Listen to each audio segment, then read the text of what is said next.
We turn now to the first presidential debate between Kamala Harris and Donald Trump. The tense evening hitting many hot-button issues from immigration to the economy. ABC's M. Nguyen has the latest. A fiery first and possibly only presidential debate, starting with Vice President Harris initiating a historic handshake on stage. Kamala Harris. Let's have a good debate. Nice to see you. Have fun. Thank But you. the pleasantries were short-lived. Harris quickly attacking former President Trump, keeping him on the defensive for much of the night. Donald Trump actually has no plan for you because he is more interested in defending himself than he is in looking out for you. She doesn't have a plan. She copied Biden's plan, and it's like 4 sentences, like run, spot, run. 4 sentences that are just, oh, we'll try and lower taxes. The vice president managing to rattle Trump, claiming people leave his rallies early and mocking him for being confused about losing the 2020 election. Donald Trump was fired by 81 million people. Are you now acknowledging that you lost in 2020? No, I don't acknowledge that at all. But you did. Trump trying to pin the issue of immigration on Harris.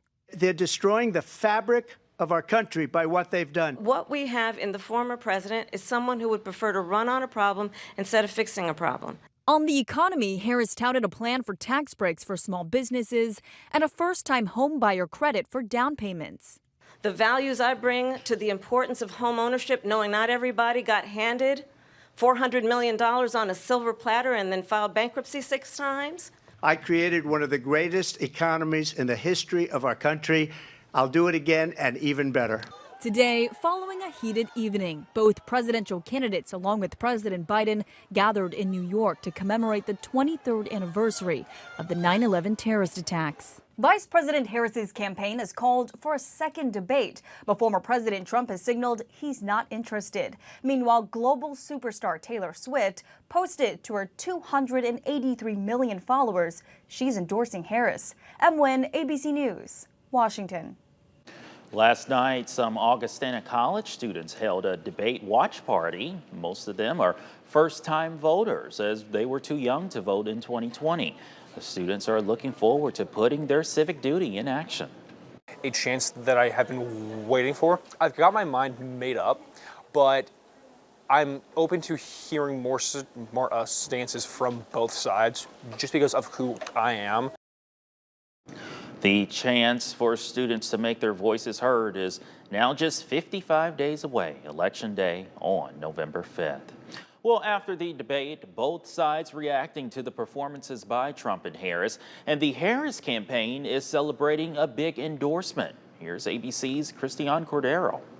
Vice President Kamala Harris picked up a major endorsement minutes after last night's face-off in Philadelphia. Taylor Swift posting on Instagram, "I will be casting my vote for Kamala Harris and Tim Walz in the 2024 presidential election." Swift calling Harris a steady-handed, gifted leader, adding, "We can accomplish so much more in this country if we are led by calm and not chaos." Florida Congressman Matt Gaetz, a Trump supporter, reacting. I love her songs, but I want to live in a world where liberals make my art and conservatives make my laws and policy.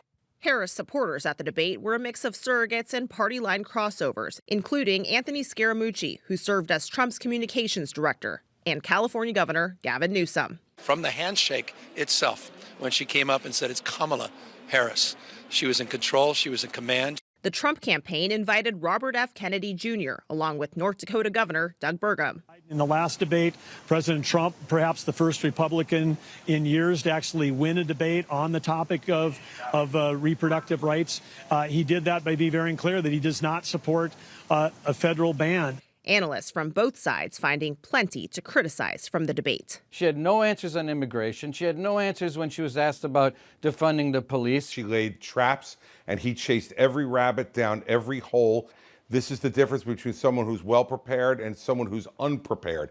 Whoever did debate prep for Donald Trump should be fired. Christiane Cordero, ABC News, Philadelphia. Many analysts are expressing doubt that this debate was enough to significantly move the needle in this very tight presidential race.